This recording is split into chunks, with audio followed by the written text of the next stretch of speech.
ನಮಸ್ತೆ my dear beautiful souls. ಪೋನೋ ನೀವು ಈಗ ಸಾಕಷ್ಟು ಕೇಳಿರ್ತೀರ, ಅದರ ಬಗ್ಗೆ ನೋಡಿರ್ತೀರ.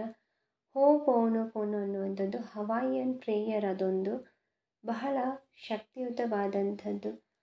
ಹವಾಯಿಯನ್ ಪ್ರೇಯರಲ್ಲಿ ಒಬ್ಬರಿಗೊಬ್ಬರು ಯಾವುದೇ ದ್ವೇಷ ಅಸೂಯೆಗಳನ್ನು ಮನಸ್ಸಲ್ಲಿ ಇಟ್ಟುಕೊಂಡರೆ ಅದರಿಂದ ಆಗುವ ಅನಾಹುತ ಎಂಥದ್ದು, ಅದು ಮನುಷ್ಯನ ಜೀವನದ ಮೇಲೆ, ಪರಿಸರದ ಮೇಲೆ, ಆತನ ವ್ಯಕ್ತಿತ್ವದ ಮೇಲೆ ಎಷ್ಟೆಲ್ಲ ಹಾನಿಯನ್ನು ಮಾಡಬಹುದು ಎಂಬುದನ್ನು ತಿಳಿದು ಅಧ್ಯಯನ ನಡೆಸಿ ಅದರಿಂದ ಸಹಜ ಹಾಗೂ ಸರಳ, ಯಾವುದೇ ಖರ್ಚಿಲ್ಲದೆ ತನ್ನನ್ನು ತಾನು ಆತ್ಮದಲ್ಲಿ ಕ್ಷಮಿಸುತ್ತಾ, ಇತರರನ್ನು ಕ್ಷಮಿಸುತ್ತಾ, ತನ್ನ ಎಲ್ಲ ಸಂಚಿತ ಹಾಗೂ ಪ್ರಾರಬ್ಧ ಕರ್ಮಗಳನ್ನು ಇದರಿಂದ ಕಳ್ಕೊಳ್ಳೋದು ಸುಲಭ. ನೆಮ್ಮದಿ, ಶಾಂತಿಯುತ, ಯಶಸ್ಸು, ಸಮೃದ್ಧ ಜೀವನವನ್ನು ಹಾಗೂ ಮುಖ್ಯವಾಗಿ ಸುರಕ್ಷಿತ ಜೀವನವನ್ನು ನಡೆಸುವುದು ಸಾಧ್ಯ ಎಂಬುದನ್ನು ಮನಗೊಂಡು ಅರಿತು ಈ ಸಣ್ಣ 4 ವಾಕ್ಯಗಳನ್ನು ಪ್ರಾರಂಭಿಸಿದರು ಪ್ರಾರ್ಥಿಸಲು ಅಂದಿನಿಂದ ಇಂದಿನವರೆಗೂ. ಹಾಗಾಗಿ ವೀಕ್ಷಕರೇ, ಹವಾಯಿಯನ್ ಪ್ರೇಯರ್ ಬಗ್ಗೆ ಈಗ ನೀವು ತಿಳ್ಕೊಂಡ್ರಿ. ಪೋನೋ I am sorry, please forgive me, I thank you, I love you ಅನ್ನುವಂಥದ್ದು. ಸೊ ಇದು ಹೇಗೆ ವರ್ಕ್ ಮಾಡ್ತದೆ ಅನ್ನೋದನ್ನು ನಾನಿಲ್ಲಿ ನಿಮಗೆ ಹೇಳ್ತಾ ಇದ್ದೇನೆ. ಯಾರೆಲ್ಲ ನಮ್ಮ ಚಾನಲ್ನ ಮೊದಲೇ ಬಾರಿಗೆ ನೋಡ್ತಿದ್ದೀರೋ ದಯವಿಟ್ಟು ನಮ್ಮ ಚಾನಲ್ನ ಸಬ್ಸ್ಕ್ರೈಬ್ ಮಾಡ್ಕೊಳ್ಳಿ. ಇದೇ ಥರ ಮತ್ತಷ್ಟು ವಿಡಿಯೋಗಾಗಿ ನಮ್ಮ ಚಾನಲ್ನ ಸಬ್ಸ್ಕ್ರೈಬ್ ಮಾಡ್ಕೊಳ್ಳಿ. ವಿಡಿಯೋಗೊಂದು ಲೈಕ್ ಮಾಡಿ, ನಿಮ್ಮ ಫ್ರೆಂಡ್ಸ್ಗೂ ರಿಲೇಟಿವ್ಸ್ಗೂ ಈ ವಿಡಿಯೋನ ಶೇರ್ ಮಾಡಿ. ಹೌದು, ಹವಾಯಿಯನ್ ಪ್ರೇಯರು ಅತ್ಯಂತ ಸಿಂಪಲ್ಲಾಗಿ ಆದರೆ ಬಹಳಷ್ಟು ಪವರ್ಫುಲ್ಲಾಗಿ ಇರ್ತಕ್ಕಂಥದ್ದು. ಇದನ್ನು ಯಾವ ಥರ ಮಾಡಬೇಕು, ಹೇಗೆ ಮಾಡಬೇಕು, ಯಾವ ಸಮಯದಲ್ಲಿ ಮಾಡಬಹುದು, ಮಾಡಿದ್ರೆ ಏನಾಗುತ್ತೆ, ಮಾಡದೇ ಇದ್ದರೆ ಏನಾಗ್ತದೆ ಅನ್ನೋದನ್ನು ನಾನಿಲ್ಲಿ ನಿಮಗೆ ಹೇಳ್ತೀನಿ. ನಮಸ್ಕಾರ ವೀಕ್ಷಕರೇ, ಶುರು ಮಾಡೋಣ. ವಿಡಿಯೋನ ಎಲ್ಲೂ ಸ್ಕಿಪ್ ಮಾಡದೆ ಪರಿಪೂರ್ಣವಾಗಿ ನೋಡಿದ್ರೆ ಮಾತ್ರ ನಿಮಗೆ ಮಾಹಿತಿ ಅರ್ಥ ಆಗುತ್ತೆ ಅಂತ ಹೇಳ್ತಾ, ಸೊ ಇಲ್ಲಿ ನೋಡಿ, I am sorry, please forgive me, I thank you, I love you ಅಂತ ಇಂಗ್ಲೀಷಲ್ಲಿ 4 ವಾಕ್ಯಗಳನ್ನು ಪೋನೋ ಪ್ರೇಯರ್ ಅಂತ ನಾವು ಹೇಳ್ತೀವಿ. ಇದು ಸಿಂಪಲ್ಲಾಗಿ ಇರುವಂಥದ್ದು ಆದರೆ ಬಹಳ ಬಲಿಷ್ಠವಾಗಿರುವಂಥದ್ದು. ಕನ್ನಡದಲ್ಲಿ ಹೇಳುವುದಾದರೆ, ಕ್ಷಮಿಸಿ, ನನ್ನನ್ನು ದಯಮಾಡಿ ಕ್ಷಮಿಸು, ನಾನು ನಿನಗೆ ಕೃತಜ್ಞಳಾಗಿದ್ದೇನೆ ಅಥವಾ ಕೃತಜ್ಞನಾಗಿದ್ದೇನೆ,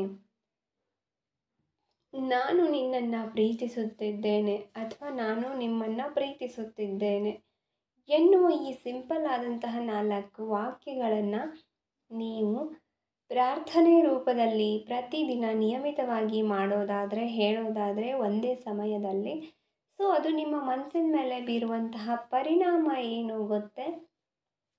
ಲಿಸನ್ ಕೇರ್ಫುಲ್ಲಿ. ಕ್ಷಮಿಸಿ ಅನ್ನೋ ಪದನೇ ಅದ್ಭುತವಾದಂಥದ್ದು ಅಲ್ವಾ? ಕ್ಷಮೆ ಅನ್ನುವಂಥದ್ದು ಮುಂದಾಗುವಂತಹ ಅನಾಹುತಗಳನ್ನು ತಪ್ಪಿಸುತ್ತೆ. ಯಾರಾದರೂ ಇಬ್ಬರು ಗಂಡ ಹೆಂಡತಿ ಆಗಲಿ ಅಥವಾ ಮಕ್ಕಳಾಗಲಿ, ಅಣ್ಣ ತಮ್ಮಂದಿರಾಗಲಿ, ಅಕ್ಕಪಕ್ಕದ ಮನೆಯವರಾಗಲಿ, ಅಥವಾ ಯಾವುದೋ ಒಂದು ಮಿಸ್ಅಂಡರ್ಸ್ಟ್ಯಾಂಡಿಂಗಿಗೋಸ್ಕರ ಆಗಿರೋ ಜಗಳ ಆಗಲಿ, ಅಥವಾ ಏನೋ ಒಂದು ಗೊತ್ತಿದ್ದೋ ಗೊತ್ತಿಲ್ಲದೇನೋ ಆದಂತಹ ತಪ್ಪುಗಳಿಂದ ಆಗಲಿ, ಅಥವಾ ಬೇರೆ ಇನ್ಯಾರ್ದೋ ಮೇಲೆ ಸೇಡು ತೀರಿಸ್ಕೊಳ್ಳೋಕ್ಕೂ ಕೆಲವೊಂದು ಸಲ ಕೆಟ್ಟದ್ದನ್ನು ಮಾಡಿರ್ತಾರೆ, ಜಗಳ ಹಚ್ಚಿಟ್ಟಿರ್ತಾರೆ. ಸೊ ಅನ್ಎಕ್ಸ್ಪೆಕ್ಟೆಡ್ ಆಗಿ, ರ್ಯಾಂಡಮ್ ಆಗಿ ನಮ್ಮ ಲೈಫಲ್ಲಿ ಏನೇನೋ ಘಟನೆಗಳು ನಡೆದಿರುತ್ತೆ.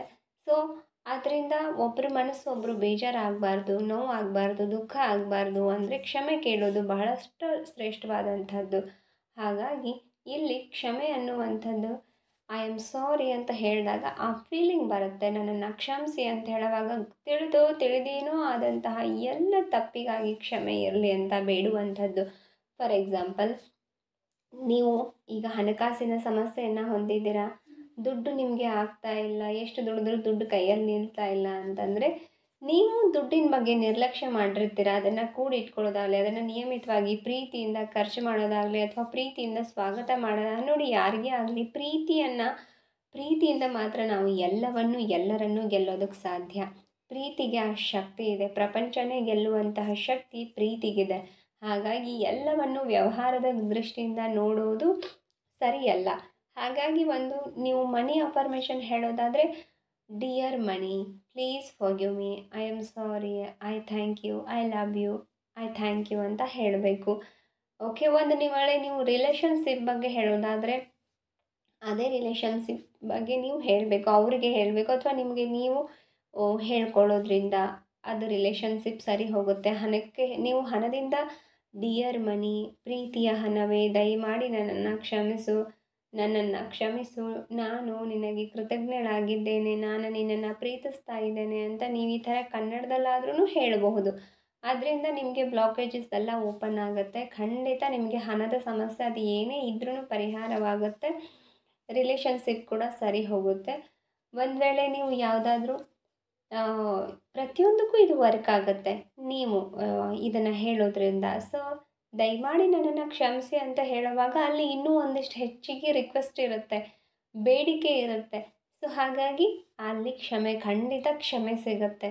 ಅದಾದಮೇಲೆ ಐ ಥ್ಯಾಂಕ್ ಯು ಅಂತಂದರೆ ನಾನು ನಿನಗೆ ಧನ್ಯವಾದಗಳನ್ನು ಹೇಳ್ತಾ ಇದ್ದೇನೆ, ನೀನು ನನ್ನನ್ನು ಕ್ಷಮಿಸಿದ್ದೀಯಾ, ನಾನು ನಿನ್ನನ್ನು ಕ್ಷಮಿಸಿದ್ದೇನೆ, ನಮ್ಮಿಬ್ಬರ ಮಧ್ಯೆ ಪ್ರೀತಿ ಇದೆ, ಬಾಂಧವ್ಯ ಇದೆ, ಅನುಬಂಧ ಇದೆ, ಸಂಬಂಧ ಇದೆ, ಗಟ್ಟಿ ಇದೆ, ಬಹಳಷ್ಟು ಬಲಿಷ್ಠವಾಗಿದೆ ನಮ್ಮ ಸಂಬಂಧ, ಬಹಳಷ್ಟು ಶ್ರೇಷ್ಠವಾಗಿದೆ, ಬಹಳಷ್ಟು ಕೃತಜ್ಞತೆಯಿಂದ ತುಂಬಿದೆ, ಸುರಕ್ಷಿತವಾಗಿದೆ ನಮ್ಮ ಸಂಬಂಧ ಅಂತ ನೀವು ಯಾವುದೇ ರಿಲೇಷನ್ಶಿಪ್ ಆಗಲಿ, ಗಂಡ ಹೆಂಡತಿದು, ಮಕ್ಕಳದು, ಅಥವಾ ಅಣ್ಣ ತಮ್ಮಂದಿರದು, ಅಥವಾ ಒಂದು ಆಸ್ತಿದಿರ್ಬೋದು, ಹಣದ ಸಮಸ್ಯೆಗಳನ್ನ ಪರಿಹರಿಸಲಿಕ್ಕೆ ಇದು ಅದಕ್ಕೆ ಒಂದು ಬೌಂಡಿಂಗ್ ಕೊಡುತ್ತೆ, ಒಂದು ಭದ್ರವಾದ ಬುನಾದಿಯನ್ನು ಹಾಕಿ ಕೊಡುತ್ತೆ. ನಿಮ್ಮ ಮನಸ್ಸಲ್ಲಿ ನಿಮ್ಮ ಮೈಂಡನ್ನು ಬದಲಾಯಿಸುತ್ತೆ, ನಿಮ್ಮ ಥಿಂಕಿಂಗ್ ಕೆಪಾಸಿಟಿ ಬದಲಾಗುತ್ತೆ. ಈ ಅಫರ್ಮೇಷನ್ಗಳನ್ನ ನೀವು ಹೇಳ್ತಾ ಪ್ರತಿದಿನ ನಿಮ್ಮ ಮನಸ್ಸು ಅದನ್ನು ಅಬ್ಸರ್ವ್ ಮಾಡುತ್ತೆ. ಜೊತೆಗೆ ಅದೇ ಥರದ ಪರಿಸರನ ನಿಮಗೆ ಅಟ್ರ್ಯಾಕ್ಟ್ ಮಾಡೋದಕ್ಕೆ ಅದು ಶುರು ಮಾಡುತ್ತೆ. ನಿಮ್ಮ ಮನಸ್ಸೇ ನಿಮ್ಮ ಶಕ್ತಿ. ನಿಮ್ಮ ಮನಸ್ಸನ್ನು ನೀವು ಇದರ ಮೂಲಕ ಟ್ರೈನಿಂಗ್ ಮಾಡೋದು ಗೊತ್ತಾ ನಿಮಗೆ? ಸೊ ಈ ಅಫರ್ಮೇಷನ್ಗಳನ್ನ ನೀವು ಪದೇ ಪದೇ ಹೇಳ್ತಾ ಇರೋದ್ರಿಂದ ನಿಮ್ಮ ಮನಸ್ಸು ಟ್ರೈನಿಂಗ್ ಆಗುತ್ತೆ. ಹೌದು, ನಾನು ಎಲ್ಲರನ್ನ ಕ್ಷಮಿಸಿದ್ದೇನೆ, ಎಲ್ಲರೂ ನನ್ನನ್ನು ಕ್ಷಮಿಸಿದ್ದಾರೆ, ನಾನು ಎಲ್ಲರನ್ನ ಪ್ರೀತಿಸ್ತಿದ್ದೇನೆ, ಎಲ್ಲರೂ ನನ್ನನ್ನು ಪ್ರೀತಿಸ್ತಿದ್ದಾರೆ, ನನಗೆಲ್ಲ ಕಡೆಯಿಂದ ಗೌರವ ಬರ್ತಾ ಇದೆ, ನಾನು ಎಲ್ಲರನ್ನೂ ಗೌರವಿಸ್ತಾ ಇದ್ದೇನೆ, ನಾನು ಹಣವನ್ನು ಪ್ರೀತಿಸ್ತಿದ್ದೇನೆ, ಸಂಬಂಧಗಳನ್ನು ಪ್ರೀತಿಸ್ತಿದ್ದೇನೆ, ನಾನು ಎಲ್ಲರಿಗೂ ತುಂಬ ಗೌರವ ಕೊಡ್ತೇನೆ, ಹಣವನ್ನು ತುಂಬ ಪ್ರೀತಿಯಿಂದ ನಿಯಮಿತವಾಗಿ ಖರ್ಚು ಮಾಡ್ತೇನೆ, ಮತ್ತು ನಾನು ಹಣವನ್ನು ಅಷ್ಟೇ ಸುಲಭವಾಗಿ ಆಕರ್ಷಿಸ್ತೇನೆ, ಹಣವೂ ನನ್ನನ್ನು ತುಂಬ ಪ್ರೀತಿಸ್ತಿದೆ, ಅದು ನನ್ನನ್ನೆಂದೂ ಬಿಟ್ಟು ಹೋಗಲ್ಲ, ಸ್ಥಿರವಾಗಿ ಅಚಲವಾಗಿ ಗಟ್ಟಿಯಾಗಿ ನನ್ನ ಲೈಫಲ್ಲಿ ಸಮೃದ್ಧಿ ತುಂಬಿದೆ, ನಾನು ಅದನ್ನು ಇಷ್ಟಪಡ್ತಾ ಇದ್ದೇನೆ, ಅದು ನನ್ನನ್ನು ಇಷ್ಟಪಟ್ಟು ನನ್ನ ಹತ್ರನೇ ಉಳಿತಾ ಇದೆ, ನಾನು ಅದಕ್ಕೆ ಕೃತಜ್ಞಳಾಗಿದ್ದೇನೆ. ಸೊ ಈ ಥರ ಭಾವನೆಗಳು ನಿಮ್ಮಲ್ಲಿ ಮೂಡ್ತಾ ಹೋಗುತ್ತೆ, ಬೆಳೀತಾ ಹೋಗುತ್ತೆ.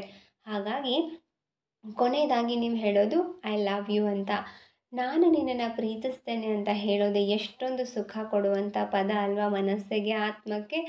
ನಿಜವಾಗ್ಲೂ ಒಂದು ವೇಳೆ ನಮ್ಮನ್ನು ಅಷ್ಟೇ ಪ್ರೀತಿಯಿಂದ ಕಾಳಜಿಯಿಂದ ಪ್ರೀತಿಸುವಂತಹ ಒಬ್ಬ ವ್ಯಕ್ತಿ ಸಿಕ್ಕಾಗ ನಮಗೆ ಎಷ್ಟು ನಿರಾಳ ಆಗುತ್ತೆ ಅಲ್ವಾ ಮನಸ್ಸು. ಹಾಗೆ ಹಣಕ್ಕೂ ಕೂಡ ನೀವು ಪ್ರೀತಿಸ್ತೀನಿ ನಾನು ನಿನ್ನನ್ನು ಅಂತ ಹೇಳಬೇಕು. ನೀವು ಅದಕ್ಕೆ ಎಷ್ಟು ಪ್ರೀತಿಸ್ತೀರೋ ಅಷ್ಟು ಅದು ನಿಮ್ಮನ್ನು ಪ್ರೀತಿಸುತ್ತೆ. ಪ್ರತಿಯೊಂದು ವಸ್ತುಗಳಿಗೂ ಜೀವ ಇದೆ, ಗಿಡ ಮರಗಳಲ್ಲಿ ಜೀವ ಇದೆ, ಪ್ರತಿಯೊಂದು ವಸ್ತುಗಳ ಮೇಲೂ ನಾವು ಹಿಡಿತವನ್ನು ಸಾಧಿಸಬಹುದು ಯಾವಾಗ ನಾವು ಪ್ರೀತಿಯನ್ನು ಕೊಟ್ಟಾಗ. ಪ್ರೀತಿಯಿಂದ ಜೋಪಾನ ಮಾಡಿದ್ರೆ ಒಂದು ಪುಸ್ತಕ ಕೂಡ ಲಕ್ಷಾಂತರ ವರ್ಷಗಳಿಂದ ಅದನ್ನು ಕಾಯ್ಕೊಂಡು ಇಟ್ಕೋಬಹುದು ಪ್ರೀತಿಯಿಂದ ಇಟ್ಕೊಂಡ್ರೆ, ಕಾಳಜಿ ಮಾಡಿದ್ರೆ. ಅದೇ ಅದರ ಬಗ್ಗೆ ನಿರ್ಲಕ್ಷ್ಯೆಯಿಂದ ಎತ್ತಬೇಕಂತ ಇಟ್ಕೊಳ್ಳೋದಾದರೆ ಅದೇ ಪುಸ್ತಕ ಒಂದೇ ವರ್ಷದಲ್ಲೇ ಹರಿದು ಮುರಿದು ಚಿಂದಿಯಾಗಿ ಹೋಗುತ್ತೆ. ಹಾಗಾಗಿ ಯಾವುದೇ ವಸ್ತು ಆಗಲಿ ವ್ಯಕ್ತಿ ಆಗಲಿ ಪ್ರೀತಿ ಕೊಟ್ಟಷ್ಟು ಅದು ವಾಪಸ್ ನಮಗೆ ಬರುತ್ತೆ. ಇದು ಹೇಗಂದರೆ, ಒಂದು ಗೋಡೆಗೆ ನೀವು ಒಂದು ಚೆಂಡನ್ನು ಎಷ್ಟು ಜೋರಾಗಿ ಒಗಿತೀರೋ ಅಷ್ಟೇ ಜೋರಾಗಿ ಅದು ವಾಪಸ್ ನಿಮ್ಮ ಹತ್ರ ಬರುತ್ತೆ. ಎಷ್ಟು ನಿಧಾನವಾಗಿ ಒಗಿತೀರೋ ಅಷ್ಟೇ ನಿಧಾನವಾಗಿ ಬರುತ್ತೆ. ಒಗಿದೇ ಹೋದರೆ ಏನೂ ಬರಲ್ಲ. ಹಾಗೆ ಖಾಲಿ ಜಮೀನಿನಲ್ಲೂ ಕೂಡ ಅಷ್ಟೇ, ಖಾಲಿ ಜಮೀನು ಬಿಟ್ಟರೆ ಅದು ಎದಕ್ಕೂ ಉಪಯೋಗ ಇಲ್ಲ. ಅದೇ ಆ ಜಮೀನಿನಲ್ಲಿ ಹದವಾಗಿ ಆ ಜಮೀನನ್ನು ಹದ ಮಾಡಿ ಅದರಲ್ಲಿ ಶುದ್ಧವಾದಂತಹ ಗಟ್ಟಿಯಾದಂತಹ ಬೀಜಗಳನ್ನು ಬಿತ್ತಿ ಕಾಲಕ್ಕೆ ಅದಕ್ಕೆ ಸರಿಯಾದ ಸಾವಯವ ಗೊಬ್ಬರ ಹಾಗೂ ನೀರನ್ನು ಹಾಕ್ತಾ ಇದ್ದರೆ ಯಾವುದೇ ಕಸ ಕಡ್ಡಿಗಳು ಬಂದರೆ ಅದನ್ನು ಕಿತ್ತೆಸೆತಾ ಹೇಗೆ ನೀವು ಹೊಲದಲ್ಲಿ ಬೆಳೆಯನ್ನು ಬೆಳಿತೀರೋ ಹಾಗೆ ನೀವು ನಿಮ್ಮ ಮನಸ್ಸನ್ನು ಕೂಡ ಸದೃಢವಾಗಿ ಇಟ್ಟುಕೊಳ್ಳಬೇಕು. ಇಲ್ಲಿ ಹೊಲದಲ್ಲಿ ಬೆಳೆಯುವಂತಹ ಕಸ ಕಡ್ಡಿಗಳೇ ಪ್ರತಿದಿನ ನಮ್ಮ ತಲೆಯಲ್ಲಿ ನಾವು ತುಂಬಿಕೊಳ್ಳುತ್ತಿರುವಂತಹ ಕಸ ಕಡ್ಡಿ. ಅದು ಯಾವುದು ಗೊತ್ತೇ? ಅವರು ಸರಿಯಿಲ್ಲ, ಇವರು ಸರಿಯಿಲ್ಲ, ಅದು ಸರಿಯಿಲ್ಲ, ಇದು ಸರಿಯಿಲ್ಲ, ನನಗೆ ಯಾರು ಏನು ಸಹಾಯ ಮಾಡುತ್ತಲ್ಲ, ನನಗೆ ಹಣದ ತೊಂದರೆ ಇದೆ, ಅಥವಾ ಈ ಥರ ಇದು ಕೂಡ ಕಸಾನೇ ಆಗುತ್ತೆ.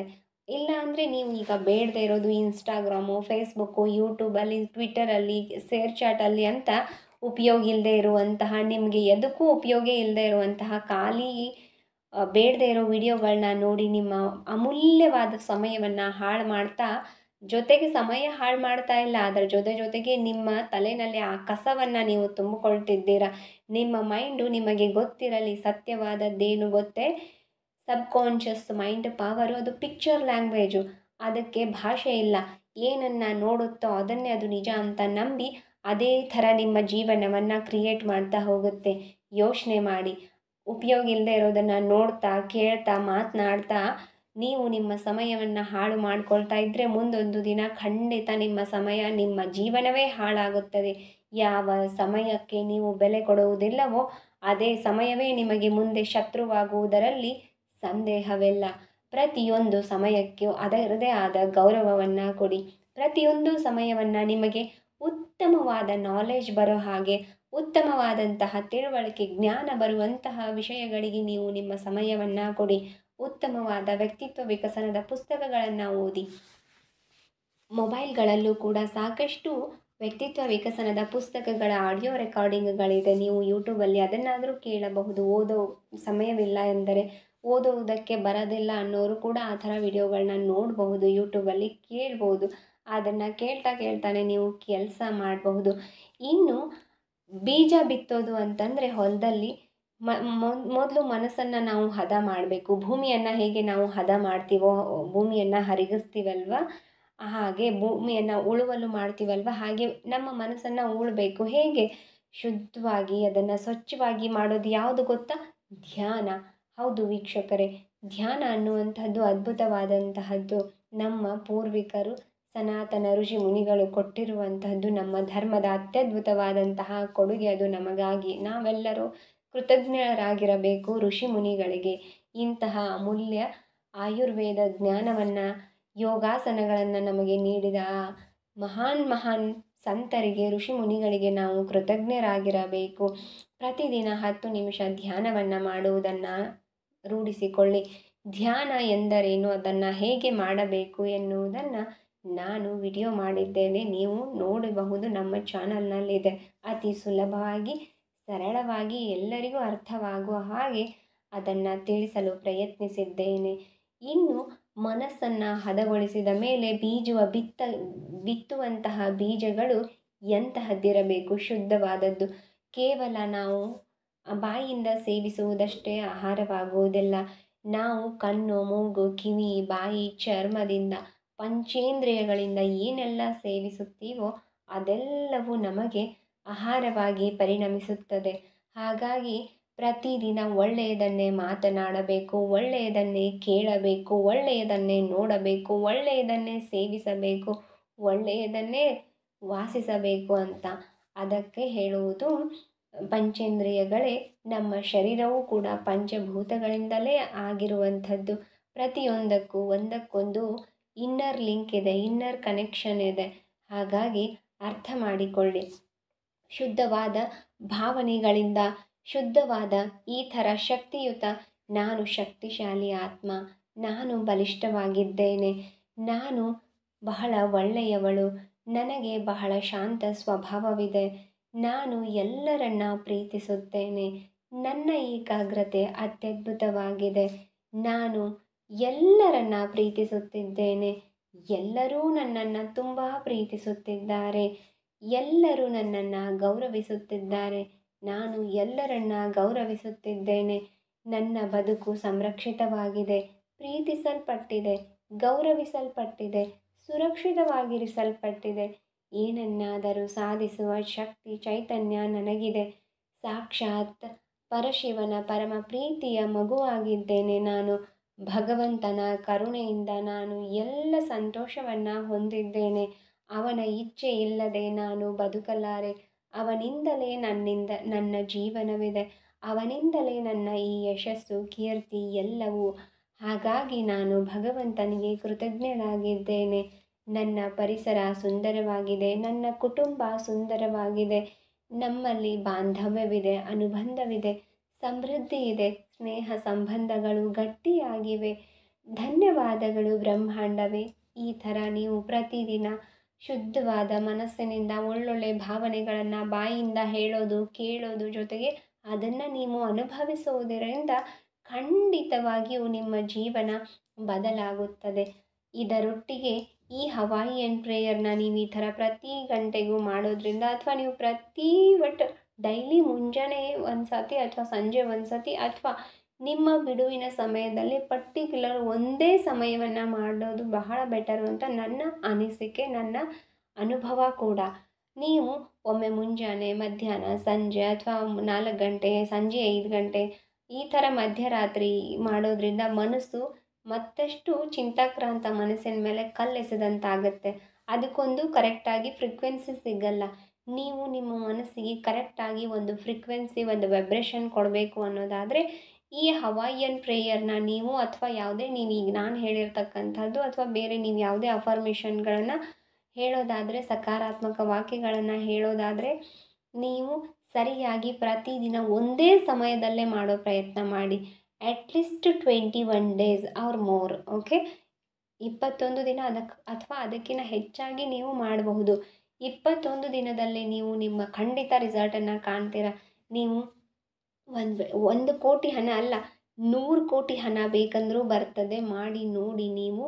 ಸೊ ಹಾಗಾಗಿ ನಾನು ಹೇಳ್ತಾ ಇದ್ದೀನಿ, ಸಾಕಷ್ಟು ನನ್ನ ಸ್ವಂತ ಅನುಭವದಿಂದ, ಎಲ್ಲೋ ಪುಸ್ತಕ ಓದಿದ್ದು ಕೇಳಿದ್ದು ಅಲ್ಲ, ನಿಜವಾಗ್ಲೂ ಪ್ರಾಣಾಯಾಮ, ಯೋಗಾಸನಗಳು ಹಾಗೂ ಸಕಾರಾತ್ಮಕ ಶಕ್ತಿಯ ಚಿಂತನೆಗಳು, ಯಾವಾಗಲೂ ದೇವರ ಧ್ಯಾನ, ದೇವರ ಗುಣಗಾನ, ಬೇರೆಯವರಿಗೆ ಒಳ್ಳೆಯದನ್ನು ಮಾಡೋದು, ದಾನ ಧರ್ಮಗಳನ್ನು ಮಾಡೋದು, ಬೇರೆಯವರ ಮನಸ್ಸಿಗೆ ನೋವಾಗದಂತೆ, ಯಾರನ್ನೂ ಕೀಳಾಗಿ ಕಾಣದಂತೆ, ಎಲ್ಲರನ್ನ ಪ್ರೀತಿಸುತ್ತಾ ಗೌರವಿಸುತ್ತಾ ನಡೆದದ್ದೇ ಆದರೆ ಖಂಡಿತ ನೀವು ಏನನ್ನ ಬೇಕಾದರೂ ಸಾಧಿಸಬಲ್ಲಿರಿ. ನಿಮಗೆ ಆ ಶಕ್ತಿ ಇದೆ.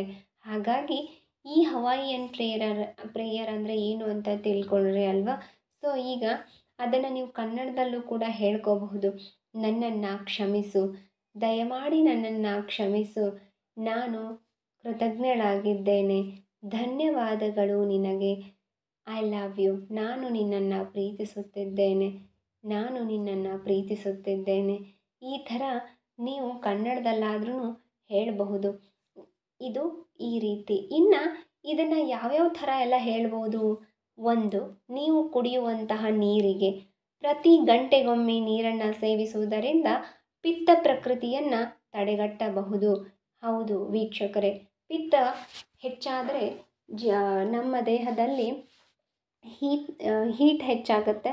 ಅದರ ಜೊತೆಗೆ ಕಣ್ಣುರಿ ಬರ್ಬೋದು, ದೇಹ ಉರಿ ಬರ್ಬೋದು, ಅಥವಾ ಸುಸ್ತು, ಸಂಕಟ, ಅಶಕ್ತಿ ಆಗ್ಬೋದು, ತಲೆ ತಿರುಗ್ಬೋದು, ಸೊ ತಲೆನೋವು ಎದ್ದೇಳ್ಬೋದು, ಅಥವಾ ಅಶಕ್ತಿ ಕಾಡ್ಬೋದು, ಅಥವಾ ಕೋಪ ಬರ್ಬೋದು. ಈ ಥರ ಪಿತ್ತಕ್ಕೆ ಸಂಬಂಧಪಟ್ಟ ಸಾಕಷ್ಟು ಕಾಯಿಲೆಗಳು ಬರುತ್ತೆ. ಮತ್ತು ಜಾಸ್ತಿ ಪಿಂಪಲ್ಸ್ ಆಗುತ್ತೆ.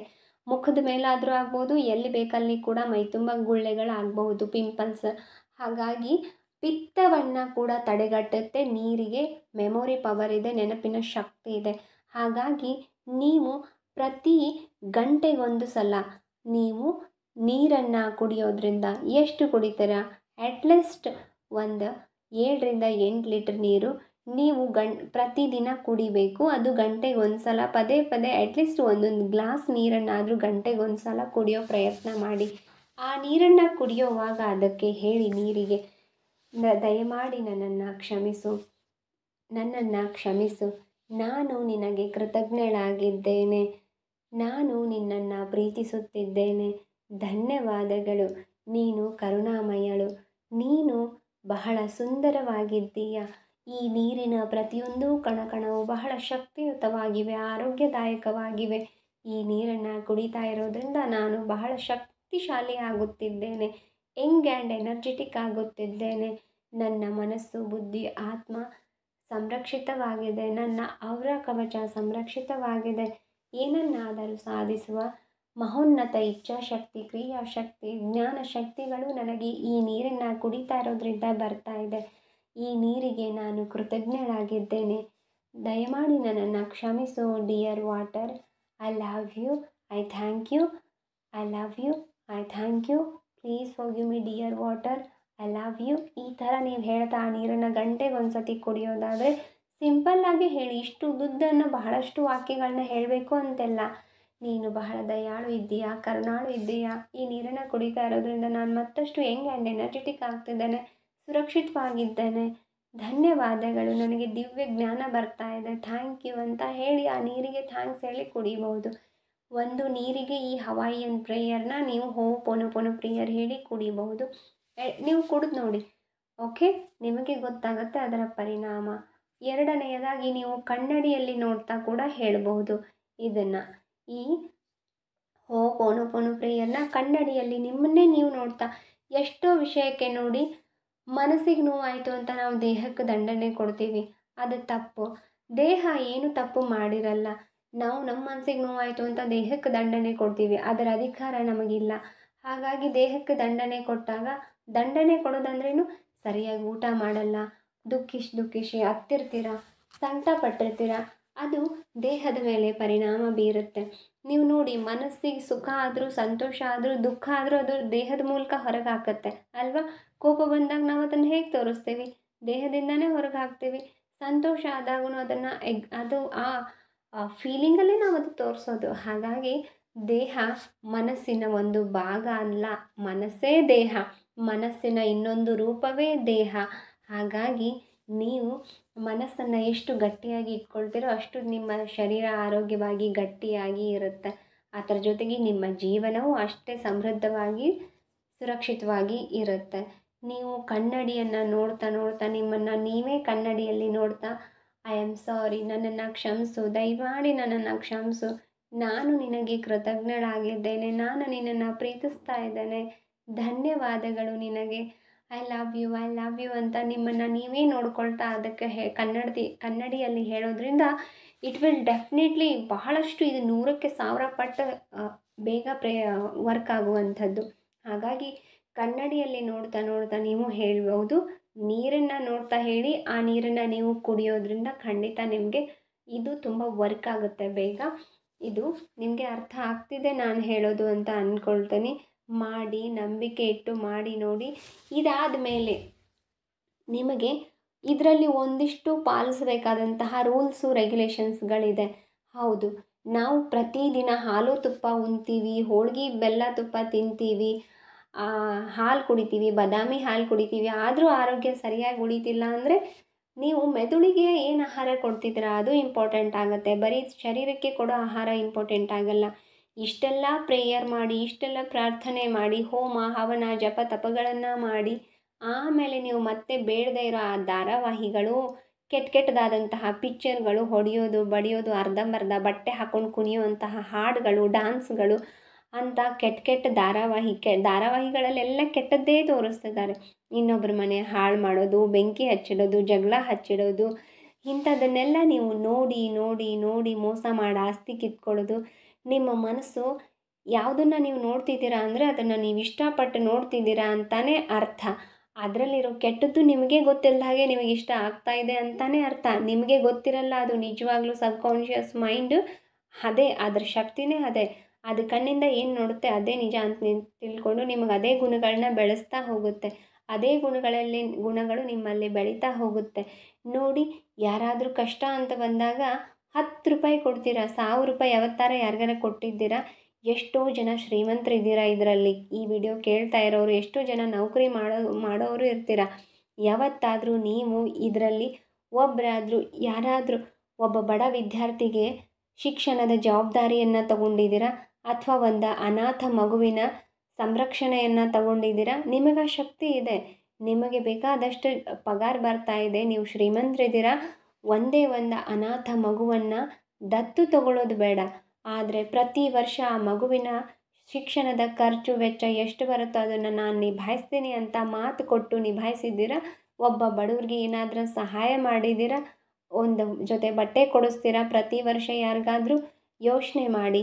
ನಿಮಗೆ ಈ ಒಳ್ಳೆ ದಾನ ಧರ್ಮದ ಗುಣಗಳು ಬಂದಿಲ್ಲ, ಇನ್ನೊಬ್ಬರ ಹತ್ರ ಕಿತ್ಕೊಳ್ಳೋದು ಎಲ್ಲ ನನಗೇ ಇರಲಿ, ನನ್ನ ಅಣ್ಣ ತಮ್ಮರಲ್ವಾ, ನನ್ನ ಅಕ್ಕ ತಂಗಿರಲ್ವಾ, ತಗೊಳ್ಳಿ, ಯಾರು ತಗೋತಾರೆ, ಹೊರಗಿನವ್ರಲ್ಲಲ್ಲ, ಅವರೇ ತಗೊಳ್ಳಿ. ಒಂದು ಸ್ವಲ್ಪ ಅವ್ರಿಗೆ ಹೆಚ್ಚಿಗೆ ಆಸ್ತಿ ಹೋದರೆ ಏನಾಯಿತು, ಹೆಚ್ಚಿಗೆ ಆಸ್ತಿ ಅವ್ರು ತೊಗೊಂಡ್ರೂ ಪರವಾಗಿಲ್ಲ, ನನಗಿಷ್ಟ ಆದರೂ ಇದೆಯಲ್ಲ ಸಾಕು ಅಂತ ಯಾವತ್ತಾದ್ರೂ ಬಿಟ್ಕೊಟ್ಟಿದ್ದೀರಾ? ಇಲ್ಲ.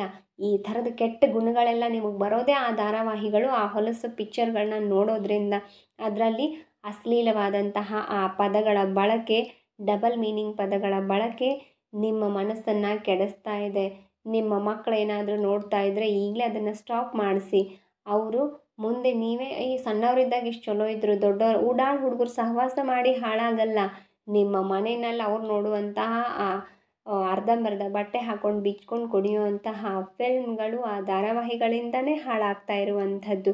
ಹಾಗಾಗಿ ನಿಮಗೆ ನಿಜವಾಗ್ಲೂ ನಿಮ್ಮ ಜೀವನ, ನಿಮ್ಮ ಮಕ್ಕಳ, ನಿಮ್ಮ ಮೊಮ್ಮಕ್ಕಳ ಜೀವನ, ನಿಮ್ಮ ವಂಶಸ್ಥರ ಜೀವನ ಮುಂದೆ ಚೆನ್ನಾಗಿರಬೇಕು. ಯಾವುದೇ ಪಾಪ ಕರ್ಮಗಳು ನಿಮಗೆ ತಟ್ಟಬಾರ್ದು, ನಿಮಗೆ ಯಾವುದೇ ರೀತಿ ತೊಂದರೆಗಳು ಬರಬಾರ್ದು ಅಂದರೆ ನೀವು ಇಂಥದ್ದನ್ನೆಲ್ಲ ಅವಾಯ್ಡ್ ಮಾಡಿ ಸದಾ ಕಾಲಕ್ಕೂ ದೇವರ ಧ್ಯಾನ, ಉತ್ತಮ ಕೆಲಸಗಳನ್ನು ಮಾಡ್ತಾ, ಸಮಾಜ ಕಾರ್ಯಗಳನ್ನ, ಉನ್ನತ ಕಾರ್ಯಗಳನ್ನ ಮಾಡ್ತಾ, ಎಲ್ಲರನ್ನ ಪ್ರೀತಿಸ್ತಾ, ಎಲ್ಲರನ್ನ ಗೌರವಿಸುತ್ತಾ, ಸಾಧ್ಯವಾದಷ್ಟು ಎಲ್ಲರಿಗೂ ಸಹಾಯ ಮಾಡುತ್ತಾ, ಎಲ್ಲರ ಜೊತೆಗೂ ಒಳ್ಳೆಯ ಬಾಂಧವ್ಯ ಇಟ್ಕೊಂಡು, ಯಾರನ್ನೂ ಕೀಳಾಗಿ ಕಾಣದೆ, ಯಾರ ಮನಸ್ಸಿಗೂ ನೋವು ಕೊಡದೆ ನೀವು ಬದುಕೋದಾದರೆ, ಸದಾ ಕಾಲಕ್ಕೂ ಒಳ್ಳೆಯ ಚಿಂತನೆ ಮಾಡೋದ್ರಿಂದ ಖಂಡಿತ ನಿಮ್ಮ ಜೀವನದಲ್ಲಿ ಯಾವತ್ತೂ ಯಾವುದೇ ತೊಂದರೆಗಳು ಬರಲ್ಲ.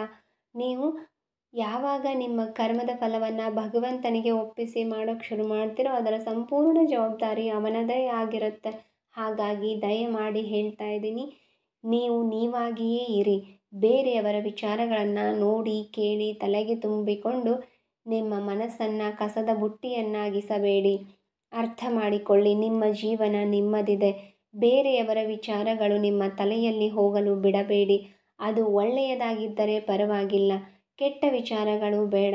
ಒಂದು ಕ್ಷಣ ಯೋಚಿಸಿ,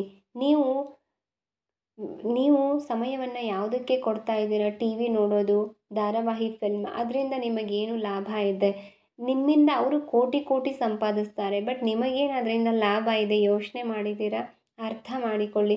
ಭಗವದ್ಗೀತೆ, ರಾಮಾಯಣ, ಸುಂದರಕಾಂಡ, ಬಾಲಕಾಂಡ, ದೇವಿಯ ಸ್ತೋತ್ರಗಳು, ಮಂತ್ರಗಳನ್ನು ಪಠಿಸಿ ಖಾಲಿ ಸಮಯದಲ್ಲಿ ಮನೆಯವರೆಲ್ಲರೊಟ್ಟಿಗೆ ಸಂಜೆ ಹೊತ್ತು ಕೂತ್ಕೊಂಡು ತುಂಬ ಪ್ರೀತಿಯಿಂದ, ಬಾಂಧವ್ಯದಿಂದ ಮಾತನಾಡಿ, ಒಬ್ಬರ ಮುಖ ಒಬ್ಬರು ನೋಡುತ್ತಾ ಪ್ರೀತಿಯಿಂದ ಮಾತನಾಡ್ತಾ ಎಲ್ಲರೂ ಸೇರಿ ಊಟ ಮಾಡಿ ಕಷ್ಟ ಸುಖ ಹಂಚಿಕೊಳ್ಳಿ. ಒಳ್ಳೆಯದು ಕೆಟ್ಟದ್ದನ್ನು ಕೇಳಿ ಮಾತನಾಡಿ, ಇನ್ನೊಬ್ಬರ ಕಷ್ಟ ಮನಸ್ಸನ್ನು ಅರ್ಥ ಮಾಡಿಕೊಳ್ಳುವ ಪ್ರಯತ್ನ ಮಾಡಿ. ಟಿ ವಿ ನೋಡೋದ್ರಿಂದ ನಿಮಗೇನೂ ಲಾಭವಿಲ್ಲ. ಇಲ್ಲಿಯವರೆಗೂ ನಾನು ನಿಮಗೆ ಹೇಳಿದ್ದು ಅರ್ಥ ಆಯಿತು ಅಂದ್ಕೊಳ್ತೀನಿ. ಇದಿಷ್ಟು ರೂಲ್ಸ್ಗಳನ್ನ ನೀವು ಪಾಲಿಸಿದ್ರೆ ನೀವು ಯಾವುದೇ ಪ್ರಾರ್ಥನೆ ಮಾಡಿದ್ರೂ ಅದು ವರ್ಕ್ ಆಗುತ್ತೆ. ನಿಮ್ಮಲ್ಲಿ ಯಾವತ್ತೂ ಕೆಟ್ಟ ಭಾವನೆಗಳು ಬರಲ್ಲ ಅಂತ ಹೇಳ್ತಾ ಇಲ್ಲಿಗೆ ಈ ವಿಡಿಯೋನ ನಾನು ಮುಗಿಸ್ತಾ ಇದ್ದೀನಿ. ಈ ವಿಡಿಯೋ ನಿಮಗೆ ಇಷ್ಟ ಆಗಿದರೆ ದಯವಿಟ್ಟು ಇದನ್ನು ವಿಡಿಯೋಗೊಂದು ಲೈಕ್ ಮಾಡಿ, ನಿಮ್ಮ ಫ್ರೆಂಡ್ಸ್ಗೂ ರಿಲೇಟಿವ್ಸ್ಗೂ ಶೇರ್ ಮಾಡಿ. ಇನ್ನಷ್ಟು ಇಂತಹ ವಿಡಿಯೋಗಳಿಗಾಗಿ ನಮ್ಮ ಚಾನಲನ್ನು ಸಬ್ಸ್ಕ್ರೈಬ್ ಮಾಡ್ಕೊಳ್ಳೋದನ್ನು ಮರಿಬೇಡಿ. ಧನ್ಯವಾದಗಳು. Thank you. ಸಬ್ಸ್ಕ್ರಿಪ್ಷನ್ನು ಫ್ರೀ ಇರುತ್ತೆ. ಸಬ್ಸ್ಕ್ರೈಬ್ ಮಾಡೋದ್ರಿಂದ ದುಡ್ಡೇನೂ ಕಟ್ಟಬೇಕಾಗಿಲ್ಲ. ದಯಮಾಡಿ ಸಬ್ಸ್ಕ್ರೈಬ್ ಮಾಡ್ಕೊಳ್ಳಿ. ವಿಡಿಯೋನ ಇಲ್ಲಿವರೆಗೂ ನೋಡಿದ್ದಕ್ಕೆ ಧನ್ಯವಾದಗಳು.